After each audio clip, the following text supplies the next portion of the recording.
Vraiment, je suis émue. En fait, c'est une surprise pour moi parce que l'équipe de Collège La Salle Rabat nous demandait de venir parce que nous recevons les ambassadeurs et des invités pour justement cette thématique qui nous tient tous à cœur. Nous sommes vraiment, et je suis émue, je suis très heureuse, très contente. D'abord que toutes ces personnalités choisissent de venir chez nous et de débattre de cette thématique ici avec nous. Bienvenue à tous, aux excellences, honorables invités, nos partenaires socio-économiques, enseignants et étudiants au Collège La Salle Maroc. Welcome everyone, Your Excellencies, honorable guests, our socio-economic partners, teachers, and students at Collège La Salle Maroc.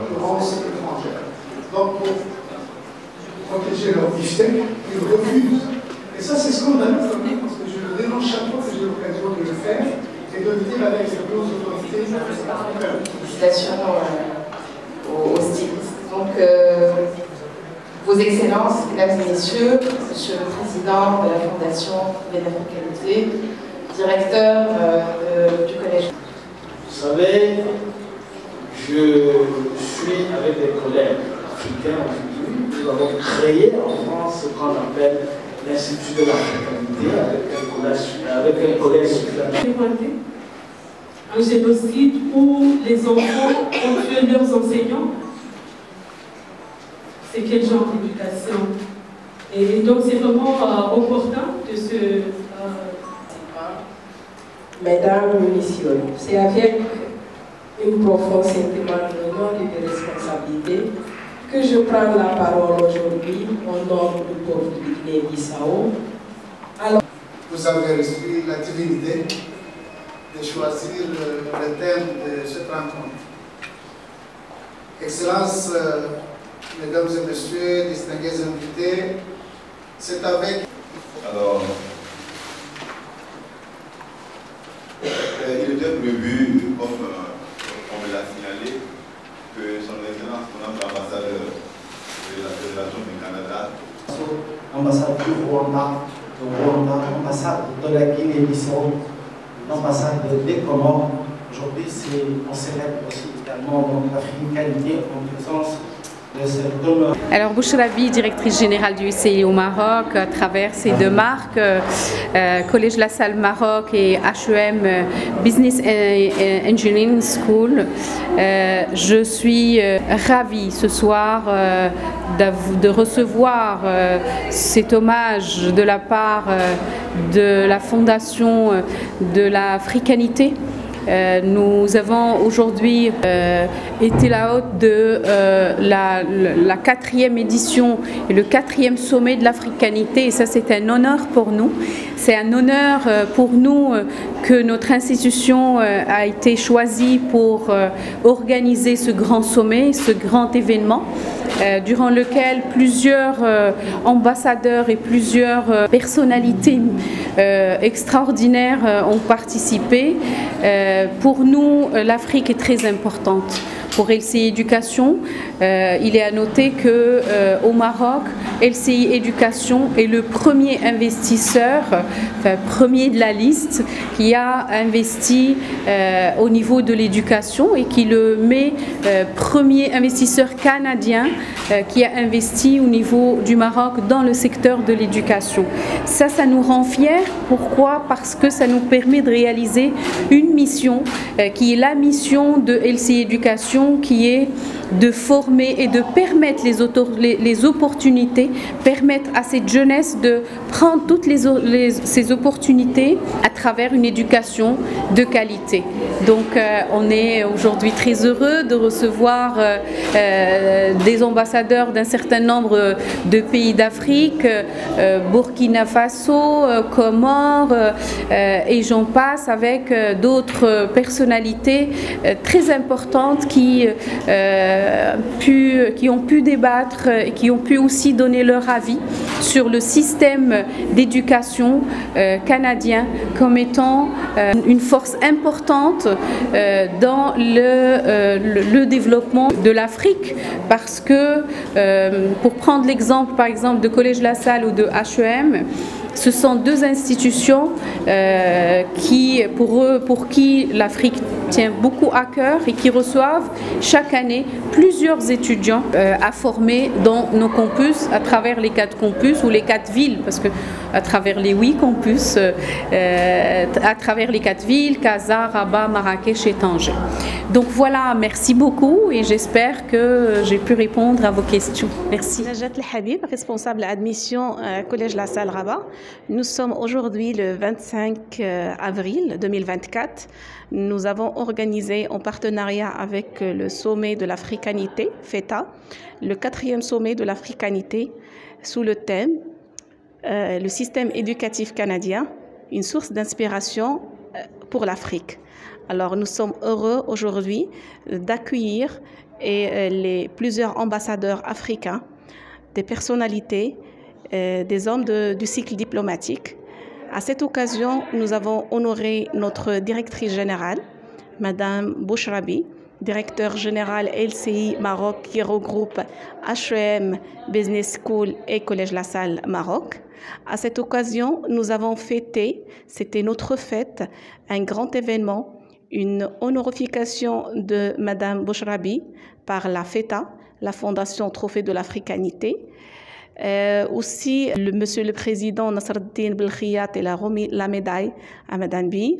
Aussi, nous sommes là pour remercier Madame Hayat El-Qadiri qui a offert à cette occasion un très beau tableau, une œuvre d'art qui s'appelle La Lumière. Donc, à cette occasion, nous remercions aussi Madame Hayat El-Qadiri d'avoir contribué à cette organisation. Tous mes remerciements à l'ensemble du personnel de Collège La Salle Maroc. Mes remerciements aussi vont vivement à Madame Kifah, notre directeur de qualité pédagogique, qui a veillé à ce que cet événement soit une réussite. Et nous espérons, Inch'Allah, avoir d'autres événements dans les années à venir. Et merci beaucoup. Je suis Nasrallah Belkhiyat, président de la Fondation Trophée de l'Africanité. Aujourd'hui, nous avons organisé sous l'égide du Collège La Salle de Rabat, on a organisé le 4e sommet de l'Africanité. Et à cette occasion, nous avons pu écouter 4 ambassadeurs africains parler de la condition de leur éducation et de partager un témoignage qui était vraiment très intéressant. Et nous avons également eu des intervenants de haute valeur ajoutée. Et vraiment, aujourd'hui, grâce à cela, nous allons pouvoir réécrire notre livre blanc sur l'éducation comme un système éducatif. Et on nous a parlé du système éducatif canadien comme une inspiration pour l'Afrique. Mais il faut savoir que Sa Majesté le roi Mohammed VI, que Dieu le glorifie, a donné une vision de la coopération sud-sud où la place de l'éducation est incontestable. Nous avons sur plusieurs plans, sur le plan religieux, sur le plan diplomatique, sur le plan militaire, sur le plan social, sur le plan humain, c'est unique, c'est une grande première. Et vraiment, c'est même une école et c'est une exemplarité dans le monde. Sa Majesté le roi Mohammed VI a donné une feuille de route. Et d'ailleurs, le Maroc a été radicalement transformé grâce à la vision de Sa Majesté. Et même les ambassadeurs et même les Africains le reconnaissent. Qu'aujourd'hui, nous sommes fiers de pouvoir suivre cette fière route, chacun à notre manière, chacun selon ses capacités, pour véritablement adhérer et préparer le Maroc de la Coupe du Monde de 2030. Et à cet effet, je tiens à remercier donc Collège La Salle, enfin LCI Éducation Maroc, qui sont sponsors de l'équipe nationale royale marocaine de football. Et pour cette Coupe du Monde qui arrive en 2030, j'espère que ça va être une grande réussite parce que nous avons toutes les chances de notre côté. Merci beaucoup et à très bientôt. Je m'appelle Mohamed Hamidouche, citoyen marocain, ancien fonctionnaire international.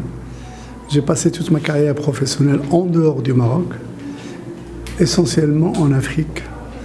J'ai rejoint la Banque africaine de développement en 1978, au moment où la jeunesse marocaine regardait vers le nord, l'Europe, le Canada, les États-Unis. J'étais pionnier dans le sens où j'étais un des rares citoyens marocains à avoir accepté, après des études supérieures en France, d'aller travailler en Côte d'Ivoire, à Abidjan en particulier, le siège de la Banque africaine de développement. Alors j'ai parcouru le monde, j'ai parcouru tout le continent africain. J'ai séjourné des longues années dans l'espace CEDEAO pendant 23 ans, 16 ans à Abidjan et 7 ans à Dakar. J'ai vécu au Caire, j'ai vécu à Londres, j'ai vécu toujours avec ma famille aussi à Tunis. Et il y a 10 ans, je suis retourné au Maroc après 45 ans d'absence. Donc vous voyez que c'était une carrière internationale couronnée par un succès au niveau professionnel et surtout au niveau individuel. Cette expérience m'a permis de découvrir le monde et surtout de regarder le Maroc à travers le monde pour comparer notre pays avec les autres États, que ce soit sur notre continent ou ailleurs. Donc on ne connaît la valeur du Maroc que lorsqu'on quitte le pays pour voir un peu comment ça se passe. Parce que quand je vois un peu ce qui se passe dans notre pays, beaucoup de jeunes ne connaissent pas toute la richesse et toutes les potentialités que nous avons ici chez nous au Maroc. Donc ils veulent émigrer, ils veulent aller ailleurs et tout. C'est bien, l'immigration c'est aussi une richesse, n'est-ce pas? Mais aujourd'hui, on assiste à un phénomène inverse. Les citoyens du monde, les Marocains, retournent travailler, ils ne sont pas seuls. Le Maroc, qui était à un moment donné considéré comme un pays de transit pour les émigrés subsahariens, aujourd'hui est devenu une destination pour ces cadres et ces ressortissants. Grâce à la vision de Sa Majesté le roi Mohammed VI, la régularisation de la situation administrative de ces gens-là, ils jouissent de tous les droits dans leur pays d'adoption qui est le royaume du Maroc. بسم الله الرحمن الرحيم. خالد الزرق فاعل جمعوي وسفير المنظمات لا فونداسيون دو تروفي de l'Africanité اللي عندي من الشرف ان احضر في le 4e sommet de l'Africanité organisé à Rabat, dans la belle capitale administrative de notre très cher Maroc, et c'est une fierté pour moi.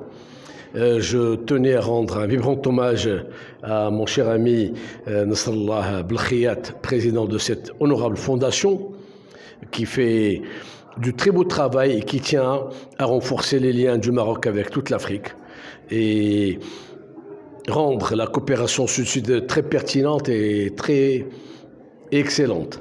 Je tenais aussi par la même occasion à remercier le Collège La Salle pour avoir abrité cette magnifique manifestation qui a été rehaussée par la présence de beaucoup de personnalités, de beaucoup d'ambassadeurs qui ont fait des témoignages très poignants et excellents.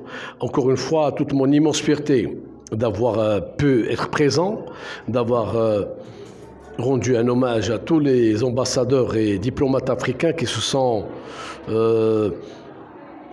présentés en force pour démontrer leur ambition, leur volonté de contribuer à une Afrique unie, une Afrique solidaire. Et je suis très honoré que Sa Majesté le roi Mohammed VI, que Dieu le glorifie et l'assiste, témoigne un grand intérêt pour la coopération sud-sud et pour le rayonnement de notre très cher Maroc à l'échelle de toute l'Afrique et du monde entier. Encore une fois, mes sincères remerciements et j'espère que beaucoup d'initiatives seront organisées dans ce cadre pour démontrer encore une fois le désir et l'ambition de la Fondation d'être un pont, un trait d'union entre le Maroc et tous les pays africains. Maroco-africaine, et vive la coopération sud-sud. Et je vous remercie. Croyons fermement que l'éducation est la clé du développement durable et de l'épanouissement individuel. C'est dans cet esprit que nous avons choisi notre devise. انتصار طالبي خريجة كوليج لاصال في البداية ديالي ستيليست بون كنشكر كوليج لاصال حيت استدعوني في هذا ليفينمون ديالهم وكيشرفني انني نكون من المدعوين وشكرا على هذه الانفيتاسيون بيان سور. العاد ديالي كان تراديسيونيل، جبت دي توني بلديين، دونك درنا اكسبوزيسيون زوينه، درنا عرض زوين. كنشكرهم بزاف على الدعوه ديالهم. مريم ماتوق، مصممة أزياء خريجة كوليج لاصال من 2018. I'm so happy to be here today. I'm so thankful. I will thank everyone, Madame Najat, la directrice. So I'm so happy to be here again. After 4 years now, I'm so happy to be here. Thank you so much.